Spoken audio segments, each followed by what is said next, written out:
The gold pendant dangled from Soraya's trembling fingers as she held it up for the courtroom to see.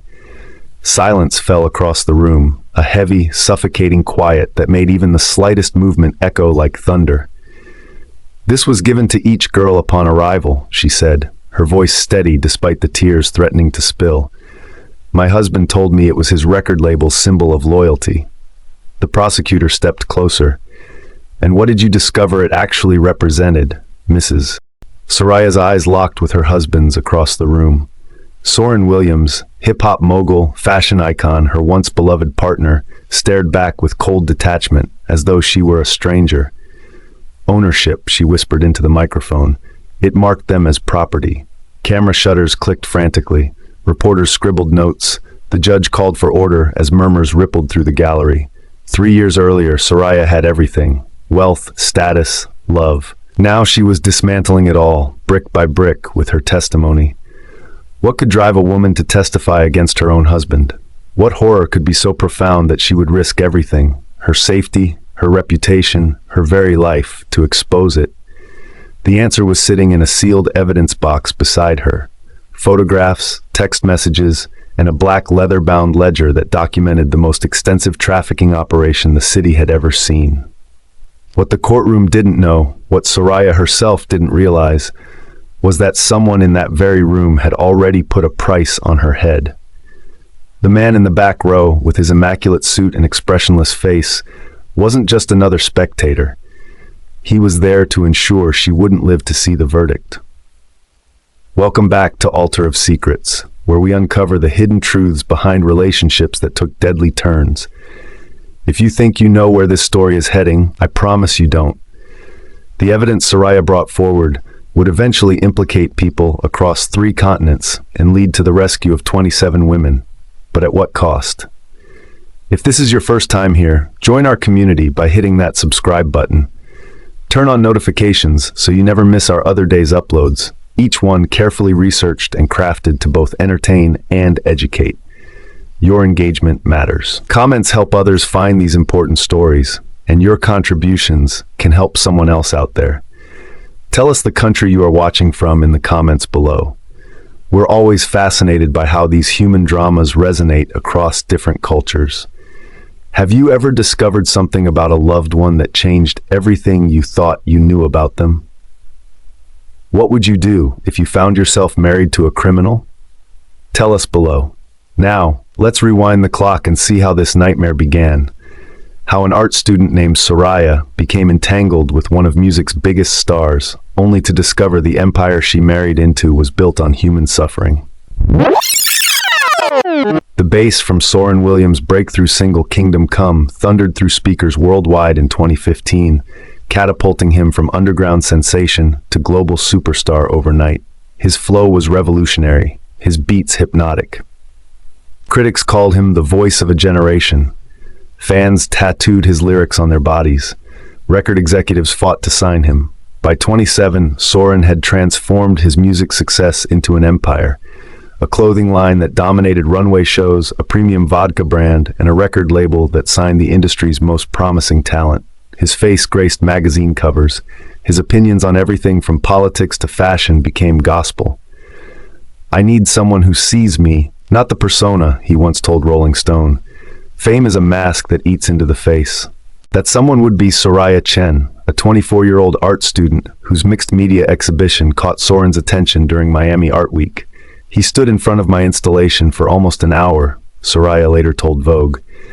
"Everyone wanted his attention, but he was focused on my work, a piece about identity and perception." Their first conversation lasted until sunrise. Art, music, dreams, fears, all discussed on the balcony of his oceanfront hotel suite as the waves crashed below. "When you find someone who hears the melody in your chaos, you don't let them go," Soren told his millions of followers when announcing their engagement just 3 months later. Their wedding transformed a private island into a wonderland of white orchids and crystal chandeliers hanging from palm trees.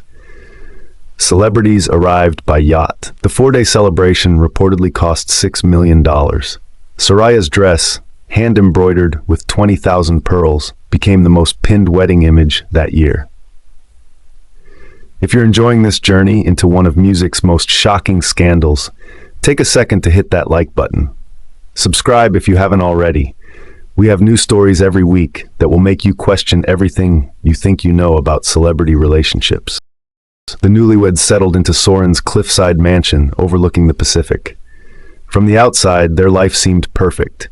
Red carpet appearances, exotic vacations documented for their combined 50 million followers, and professional triumphs as Soraya launched her own art collective with Soren's backing. The diamond ring on her finger felt like a crown, wrote one profile piece. What Soraya didn't yet understand was that it functioned more like a chain, binding her to secrets that would eventually shatter everything. 6 months into their marriage, subtle shifts began to appear in the carefully curated perfection of Soraya and Soren's life together. He started having these parties, listening sessions, he called them, but they felt off, Soraya would later tell investigators. The guest list was strange, industry people mixed with men I'd never seen before, men who didn't talk music but watched everyone like hawks. Soren's schedule grew increasingly unpredictable. He'd disappear for hours without explanation. His phone became a fortress, new passwords, screen always facing down, conversations that ended abruptly when she entered a room. I thought it was another woman at first, Soraya admitted during her deposition. I almost wished it had been. The mansion's east wing, previously open to her, suddenly became restricted territory. A new security system appeared overnight, complete with keypad entry that Soren refused to share the code for. It's just business stuff, he'd say with a dismissive wave. Contracts, unreleased tracks, boring legal documents, nothing you'd want to see. But it was the midnight phone calls that truly began to fracture her trust. Like clockwork, Soren would step outside at exactly 12 a.m., speaking in hushed tones, sometimes switching between English and coded phrases she couldn't decipher. During a charity gala in New York, Soraya noticed how Soren and 3 of his business associates exchanged glances when a particular group of young women entered the venue.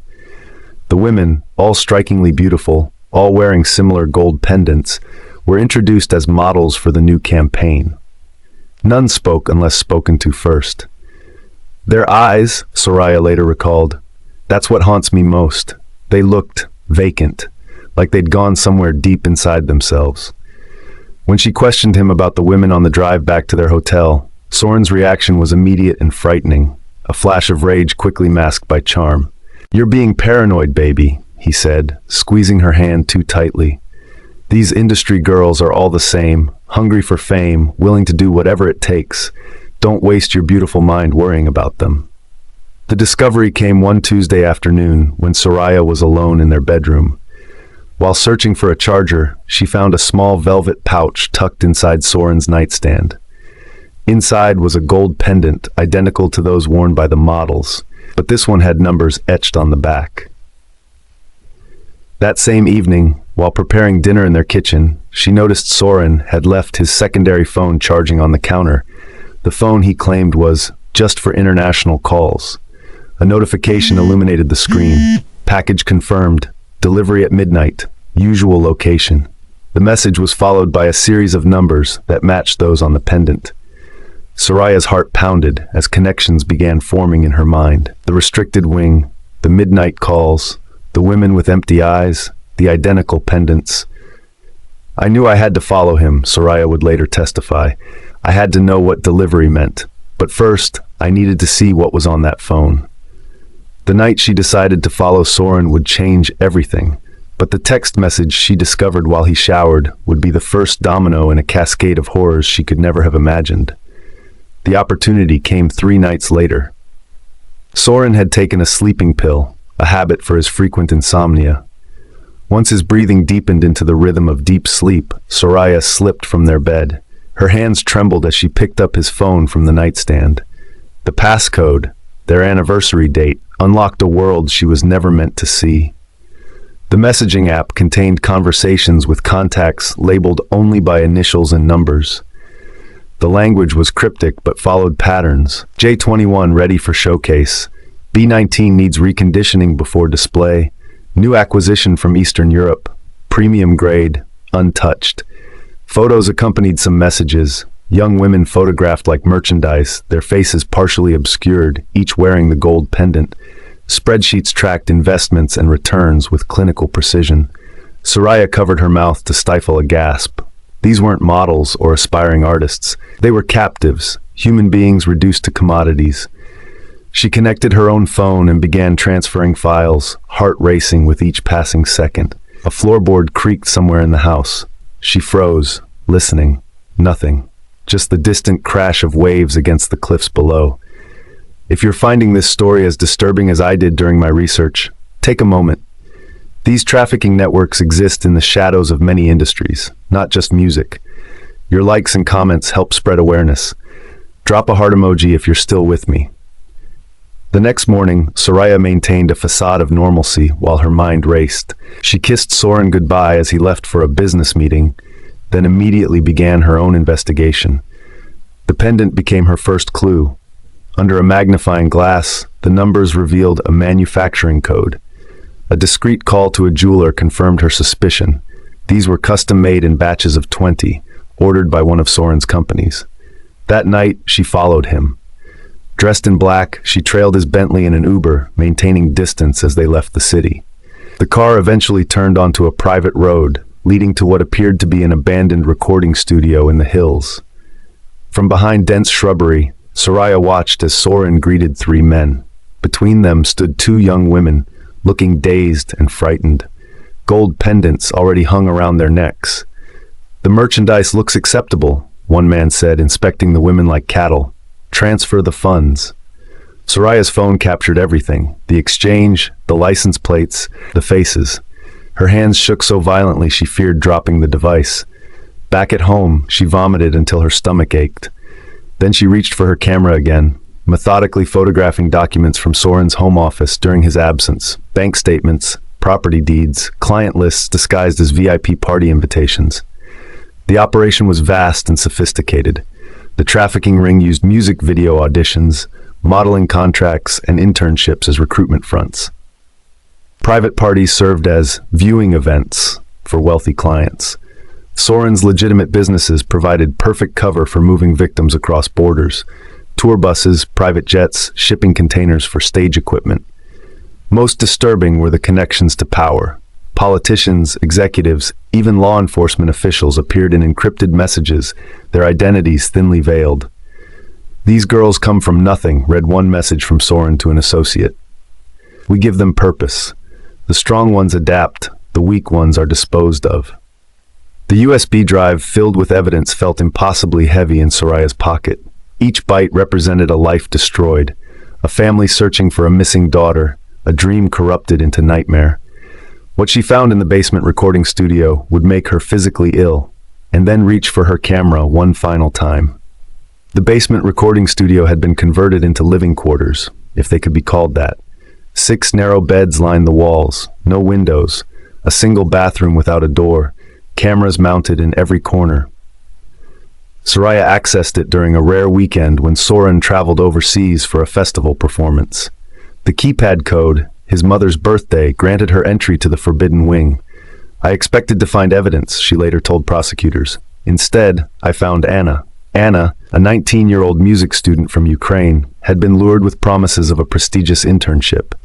Her English was limited, but her story needed no translation. The bruises on her wrists and the hollow look in her eyes spoke volumes. "They take passport," Anna whispered, glancing fearfully at the cameras. "Say family will pay if I run."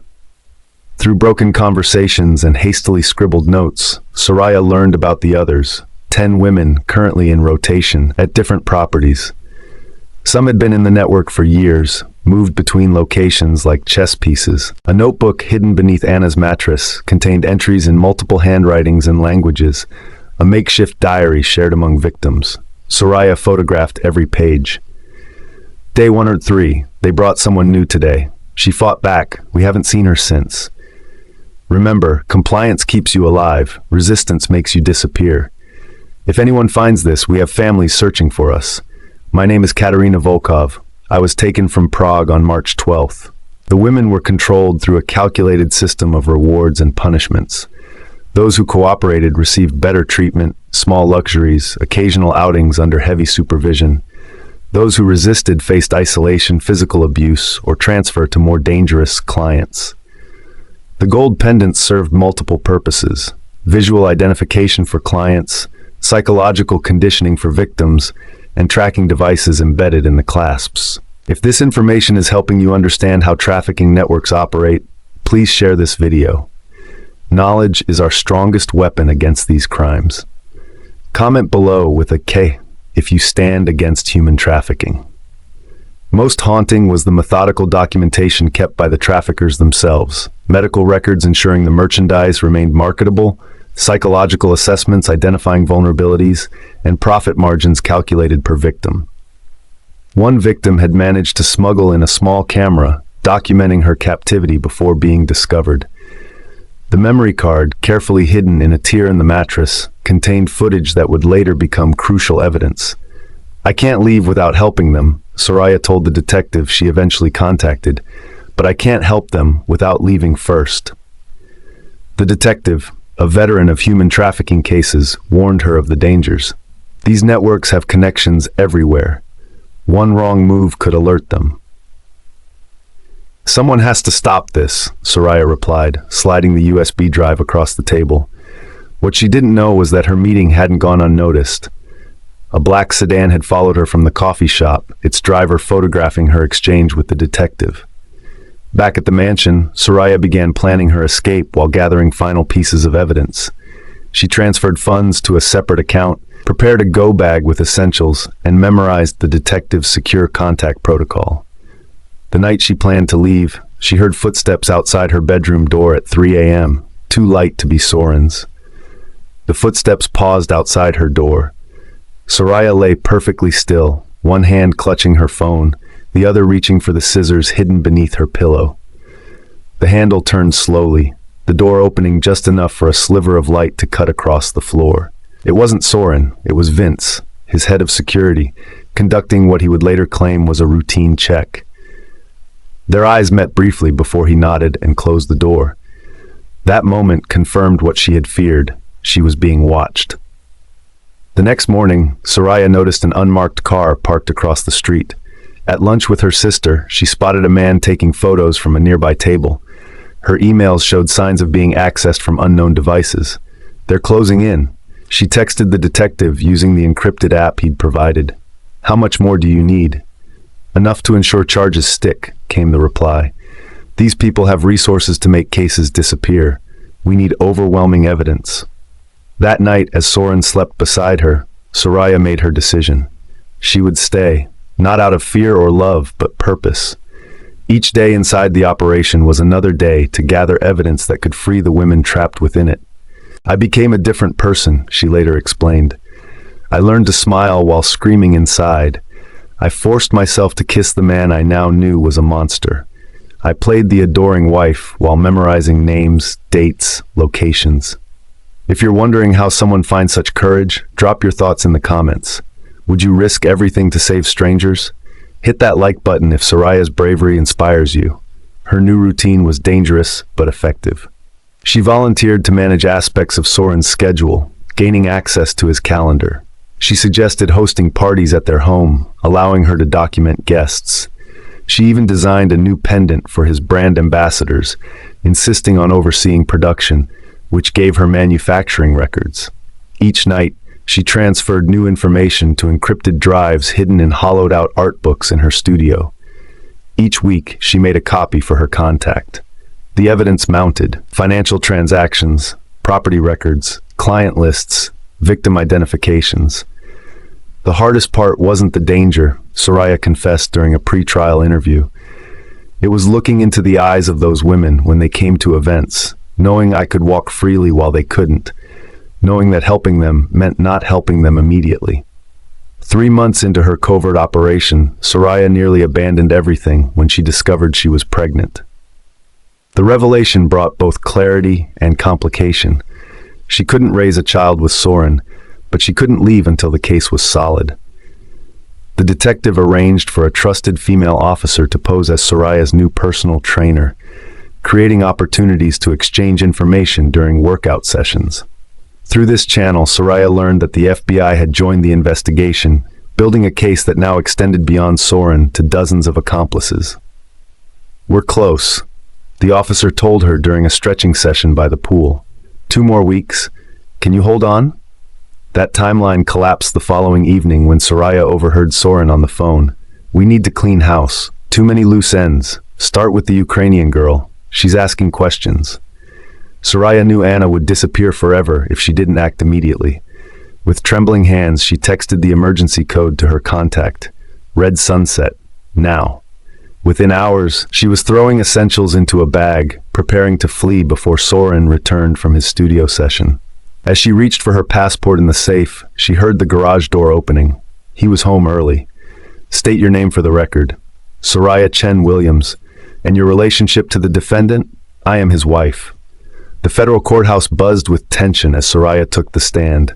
News cameras lined the back wall. Sketch artists captured her profile. Soren sat between his attorneys, expression blank, designer suit impeccable. "Mrs. Williams, please tell the court how you escaped the night of April 17th.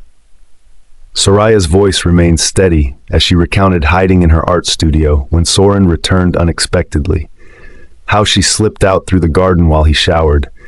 How the detectives' team intercepted her 3 blocks away, just as Soren's security detail began searching the neighborhood. "Within hours, I was in protective custody. By morning, the FBI had executed search warrants at 6 properties." The prosecutor approached with evidence bags. "Can you identify these items?" The black ledger from his office safe, the gold pendant given to victims, USB drives containing financial records. And this phone? Soren's secondary device. It contains messages about acquisitions and merchandise, code for trafficking victims. For 4 hours, Soraya methodically outlined the operation's structure. Her testimony connected seemingly random details into a comprehensive picture of organized crime. The private planes, the shell companies, the offshore accounts, the network of complicit officials. If you're finding this story as shocking as our research team did, please share it. Human trafficking thrives in silence. Your engagement helps break that silence. Type justice in the comments if you believe every victim deserves their day in court. The tattoo on my husband's wrist, the one he told the press represented his rebirth as an artist, actually matches the logo on these shipping containers, Soraya explained, pointing to photographs. These containers transported women across borders, disguised as equipment for his world tour. When she described finding Anna in the basement studio, several jurors visibly flinched. When she played audio recordings of Soren discussing damaged merchandise, a woman in the gallery began to weep. Most damning was her account of the client list. Powerful men who paid premium prices for access to trafficked women during exclusive events disguised as industry parties. These weren't just random criminals, Soraya testified. These were CEOs, politicians, celebrities, people protected by wealth and influence. Soren's attorney objected repeatedly, questioning Soraya's credibility, suggesting she had manufactured evidence to escape a failing marriage. His cross-examination grew increasingly hostile. "Isn't it true you were jealous of your husband's success? That you resented the attention he received from other women?" "No." "Isn't it true you accessed his private files without permission?" "Yes, to document crimes." "Convenient interpretation, Mrs. Williams. No further questions." The prosecutor returned for redirect. "Mrs. Williams, why risk everything to expose this network?" Soraya looked directly at Soren for the first time. "Because human beings were being bought and sold like products. Because I couldn't live with myself, knowing what was happening and doing nothing. Because someone had to stand up for those women when they couldn't stand up for themselves." As she finished her testimony, the courtroom doors burst open. A federal agent rushed to the judge, passing a note. The judge read it, then called both legal teams to the bench for a hushed conference. When they dispersed, the judge addressed the court. "We will recess until tomorrow morning. The witness will remain in protective custody." What the court didn't know, authorities had just arrested 3 more suspects attempting to flee the country, including a high-ranking police official whose name appeared in Soren's encrypted files. The trial lasted 6 weeks. 27 witnesses testified. 4,000 pages of evidence were submitted. 11 defendants faced charges ranging from human trafficking to money laundering. Soraya attended each day under heavy security, watching as her testimony sparked a cascade of revelations. Former victims found courage in her example, stepping forward with their own accounts. Financial investigators uncovered money trails leading to unexpected places. Tech experts decoded encrypted communications, revealing the network's full reach. When the verdict came, it was unanimous, guilty on all counts. Today marks a significant victory against those who profit from human suffering, the lead prosecutor announced on the courthouse steps. This case has dismantled one of the largest trafficking operations in our country's history. The sentencing was equally decisive. Soren received multiple life terms without possibility of parole. His co-conspirators faced similar fates. The judge's words echoed through the courtroom. The court cannot imagine crimes more deserving of the maximum penalty than those proven here. If this story has impacted you, please hit the like button and subscribe. Your engagement helps us continue bringing these important stories to light. What punishment do you think is appropriate for human traffickers? Share your thoughts below. For Soraya, the verdict brought relief but not closure. Her life had been fundamentally altered. Her identity was now inextricably linked to the case. Her safety remained at risk from those still loyal to Soren or fearful of further exposure. The media frenzy proved relentless. Headlines ranged from celebratory, hip-hop wife brings down trafficking empire, to accusatory, fame-hungry spouse betrays music icon. Talk shows debated her motives. Documentarians pursued exclusive rights to her story. Social media erupted with both support and vitriol. 2 of Soren's associates were found dead in their cells before they could testify about international connections, officially ruled suicides despite suspicious circumstances. A key witness protection location was compromised, forcing emergency relocations. These events confirmed what authorities had warned. The network's reach extended beyond those already arrested. The music industry underwent its own reckoning. Record executives who had turned blind eyes suddenly became champions of accountability. Artists who had collaborated with Soren scrambled to distance themselves. The gold pendant, once a coveted symbol of insider status, became toxic by association. Most significant was the impact on trafficking awareness. Hotline calls increased by 300%. Suspicious activity reports at hotels and transportation hubs doubled. Legislation strengthening protections for victims gained unprecedented support. If there's any positive outcome from this horror, Soraya told a Senate committee during closed-door testimony, it's that people are finally paying attention. These crimes have always happened in plain sight. The difference now is that people are willing to see them. For the 27 women rescued during the investigation, recovery began with immediate needs: medical care, psychological support, legal status, family reunification. Their journeys would be long and complex, but they had something previously unimaginable: freedom. The FBI's investigation continued expanding, following evidence trails across borders. Each new arrest revealed further connections, suggesting the operation had been merely one node in a global network. Banking records pointed to similar operations in 3 other major cities, triggering coordinated international investigations. 6 months after the trial, a flash drive arrived at the FBI field office handling the case. It contained names, dates, and locations not previously discovered, sent anonymously but bearing the unmistakable thoroughness of Soraya's documentation style. The morning sun filtered through bulletproof glass as Soraya watered her small collection of houseplants. The apartment, her third in 18 months, was modest but secure, located in a building with restricted access and constant surveillance. Her name was different now, her appearance altered. Her past existed only in sealed court records and the memories she carried. The hardest adjustment wasn't the security protocols or the new identity, she explained during a rare anonymous interview. It was learning to trust again. When you've lived with such profound deception, you question everything and everyone. The Witness Protection Program provided the essentials: housing, income, medical care, including therapy. What it couldn't provide was community. The connections that make life meaningful beyond mere survival. Gradually, Carefully, Soraya began rebuilding. She returned to art, though her style had transformed, raw, powerful pieces that communicated without revealing her identity. She volunteered remotely for trafficking prevention organizations, reviewing educational materials and helping design awareness campaigns.